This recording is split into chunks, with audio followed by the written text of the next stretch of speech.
अध्याय 46 श्रीपादांच्या चरणपादुकेवरील मंत्राक्षतांमध्ये वाढ. पादुकांची श्री भास्कर पंडितांना भेट. आम्ही भास्कर पंडितांकडून परवानगी घेऊन प्रयाणास सिद्ध झालो. भास्कर पंडित थोड्या वेळ ध्यानस्थ झाले. श्रीपादांच्या पादुका भास्कर पंडितांनी आपल्या देवघरात ठेवल्या होत्या. त्या पादुकांवर वाहिलेल्या अक्षता वाढत होत्या. ते पाहून आम्ही आश्चर्यचकित झालो. भास्कर पंडित म्हणाले, हे श्रोत्यांनो, श्रीपादांच्या लीला अगम्य आहेत. श्री पद्मावती मातेचे जन्म नक्षत्र मृग आहे आणि श्री व्यंकटेश्वराचे जन्म नक्षत्र श्रवण आहे. उत्तर फाल्गुनी नक्षत्र पद्मावती मातेस मित्र तारा आहे, तर श्री व्यंकटेश स्वामींनी ते परममित्र तारा असल्याने त्यांचे लग्न नक्षत्र उत्तरा फाल्गुनी आहे. आज सुद्धा उत्तरा फाल्गुनी नक्षत्र आहे. या दिव्य नक्षत्रावर श्रीपाद प्रभूंच्या चरण पादुकांवरील मंत्राक्षता वाढल्या. यावरून श्रीपाद प्रभू साक्षात पद्मावती आणि श्री व्यंकटेश स्वरूपच आहेत हे कळण्यासाठी त्यांनी ही लीला केली. यातील थोड्या मंत्राक्षता तुमच्याजवळ ठेवा, त्या तुम्हाला शुभ ठरतील आणि श्री प्रभूंची कृपा तुमच्यावर सदोदित राहील. शंकर भट्ट आणि धनगुप्त यांच्याबरोबर देवपर्यटन आणि विविध क्षेत्रांचे दर्शन. आम्ही प्रवासाचा संकल्प करून बैलगाडीने प्रवास सुरू केला. ती बैलगाडी एका लग्नाच्या वरातीची होती. या वरातीतील वैश्य प्रमुख घोडागाडीतून प्रवास करीत होते. ते कोंडविडूर गावी जात होते. ते वैश्य प्रमुख धनगुप्त म्हणाले, आज फार शुभ दिवस आहे. तुम्ही बैलगाडीतून प्रवास करून श्रीपाद प्रभूंच्या मंत्राक्षता लग्न घरी दिल्या व नंतर आम्हालाही दिल्या. ते पुढे सांगू लागले, मी एकदा व्यापाराच्या निमित्ताने पिठाकापुरमला गेलो होतो. तेव्हा मला श्रीपाद प्रभूंचे दर्शन श्री व्यंकटप्पा श्रेष्ठींच्या घरी झाले होते. त्यावेळी श्रीपाद प्रभू प्रेमभराने म्हणाले, तुझ्या पुत्राच्या विवाहासमयी मी मंत्राक्षता आशीर्वाद स्वरूप तुला पाठवून देईन. ज्यांच्याकडून मंत्राक्षता पाठवीन त्या ब्राह्मणास 2 वराह दक्षिणा दे. यानंतर आम्ही कोंडवेळू गावी पोहोचलो. तेथे धनगुप्ताच्या मुलीचे लग्न मोठ्या थाटात पार पडले. या ठिकाणी आमची ओळख एका हिरे मोत्याच्या व्यापाऱ्याशी झाली. धनगुप्त कोंडवेळू या गावी थोडे दिवस राहिले. मी मात्र घोडागाडीने विजयवाटिका, सध्याचे विजयवाडा या स्थळी आलो. या महाक्षेत्रात कृष्णा नदी असून श्री कनकदुर्गा व श्री मल्लेश्वर स्वामी यांचे मंदिर आहे. कृष्णा नदीमध्ये स्नान करून मी देवदर्शन घेतले. देवीच्या देवळात मला एक वृद्ध संन्यासी भेटले. त्यांना अनेक दिवसांपासून पिठाकापुरमला जाऊन श्रीपाद प्रभूंचे दर्शन घेण्याची तळमळ लागली होती. विजय वाटिकेतून निघून आम्ही दोघे काही दिवसांनी राजमंत्री क्षेत्री येऊन पोहोचलो. तिथे गोदावरी नदीत स्नान करून श्री मार्कंडेश्वराचे आणि कोटिलिंगेश्वराचे दर्शन घेतले. आमचा प्रसाद श्रीपादांच्या कृपेने अत्यंत सुखकारक होत होता.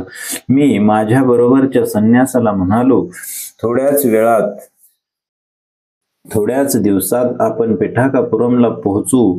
तेथील श्रीपाद प्रभू अवतरित झालेले त्यांचे घर पाहू. श्री व्यंकटप्पा श्रेष्ठी आणि नरसिंह वर्मा यांची भेट घेऊया. श्रीपादांचे आजोबा श्री बापनाचार्य यांचे आशीर्वाद घेऊ. श्रीपाद प्रभूंच्या माता स्मृती महाराणी आणि पिता पर शर्मा यांची भेट घेऊ. त्यानंतर आपण पिठाकापुरमहून कुरुगुड्डीस जाऊन श्रीपाद प्रभूंचे दर्शन घेऊ. संन्यासी अत्यंत आनंदित झाला होता. मार्गातील अनेक देवालयांचे दर्शन घेत आम्ही थोड्याच दिवसात पिठाकापुरमला पोहोचलो. श्री बापूनाचार्यांच्या घरी आमची राहण्याची व जेवणाची खाण्याची व्यवस्था झाली. श्रीपादांच्या अनेक बाललीला आम्ही भक्तजनांच्या मुखातून ऐकल्या. श्रीपाद प्रभूंच्या असंख्य लीलांचे वर्णन करणे सहस्र मुखे असलेल्या आदि शेषालाही सुद्धा कठीण आहे. तेथे माझ्यासारख्या यत्कचित ब्राह्मणाची काय व्यथा. श्रीपादांच्या भक्तांचे कुरगड्डीस प्रयाण. श्री नरसिंह वर्मांच्या धर्मपत्नीने कुरुगुड्डीस जाऊन श्रीपादांचे दर्शन घेण्याचा संकल्प केला। याच संदर्भात त्यांनी श्री व्यंकटप्पया सृष्टी आणि बाप्पनाचार्युलींबरोबर चर्चा केली। सर्वांनी मिळून एक मताने कुरुगुड्डीस जाण्याचा निश्चय केला। श्रीपादांचे माता पिता सुमती महाराणी आणि अप्पलराजू शर्मा आपल्या पुत्राच्या भेटीची अत्यंत उत्सुकतेने प्रतीक्षा करीत होते। या सर्व मंडळींनी 18 घोडागाड्या ठरविल्या। त्यात बसून सामानासह एका शुभदिनी प्रातकाळीच सर्वांनी प्राणायन केले। पिठाकापुरम ते कुरुगड्डी असे अंतर बरेच असल्याने प्रवासास कित्येक दिवस लागणार होते। सुमती महाराणीस आपल्या लाडक्या पुत्राचे मुख केव्हा पाहिन असे झाले होते। त्यांच्या आठवणीने त्या मातेच्या डोळ्यात पाणी तरळले। सर्वांनी तिला आता आपण श्रीपादांना लवकरच भेटणार आहोत ना असे सांगून तिचे समाधान केले। प्रवास चालूच होता। आई वडील आजी आजोबा यांना श्रीपाद प्रभूंचे पुन्हा दर्शन। सर्वात यार्मी आणि माया नाटक सूत्रधारी असलेले त्रिकालदर्शी श्रीपादांना बसल्या ठिकाणी पिठाकापुरमहून येणारी मंडळी घोडागाडीसह दिसत होती। प्रातकाळी निघालेल्या गाड्या दुपारच्या 12 वाजेपर्यंत चालत होत्या। अचानक एक अद्भुत घटना घडली आणि गाडीवानासह सर्व मंडळींना एकदम मूर्छा आल्यासारखे वाटले। त्या सर्वांना आपल्या गाड्या आकाश मार्गाने जात असल्यासारखा भास झाला। थोड्या वेळाने मूर्छा गेल्यावर आम्ही पाहिले तर एका अनोळखी प्रांतात आल्याचे जाणवले। गाडीतून खाली उतरून तो कोणता प्रांत आहे ते आम्ही पाहू लागलो। रस्त्याने येणाऱ्या एका वाटसरूस ते कोणते गाव आहे ते विचारले। तो म्हणाला, महाराज हे पंचदेव पहाड गाव आहे। आज गुरुवार असल्याने आम्ही श्रीपाद प्रभूंच्या दर्शनास गेलो होतो। त्या महाप्रभूंनी त्यांच्या दर्शनास आलेल्या प्रत्येक भक्ताला क्षेमकुशल विचारून त्यांच्या आधिव्याधी दूर केल्या। दर्शनास आलेल्या सर्व भाविकांसाठी जेवणाची उत्तम व्यवस्था होती असे सांगून तो वाटसरू आपल्या मार्गाने निघून गेला। आम्ही प्रातकाळी पिठाकापुरमहून घोडागाडीने निघालो होतो। आता दुपारचे 12:30 वाजले होते आणि एवढ्या थोड्या वेळात येथे कसे येऊन पोहोचलो याचे महदाश्चर्य वाटत होते। आम्ही नावेतून नदी पार करून कुरुगड्डी गावात प्रवेश केला।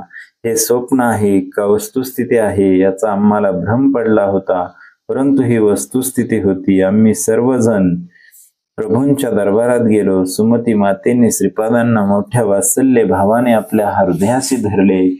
तिच्या नयनातून आनंदाश्रू ओघळत होते। ते श्रीपादांच्या पाठीवर पडत होते। श्रीपाद म्हणाले, आई तू निर्गुण निराकार असलेल्या परतत्वाच्या मुलाची माता आहेस। तू अनुसया मातेप्रमाणे पतिव्रता शिरोमणी आहेस असे म्हणून त्यांनी आपल्या हाताने मातेचे अश्रू पुसले। श्रीपाद श्रीवल्लभांचा जय जयकार असो। अध्याय 46 समाप्त झाला।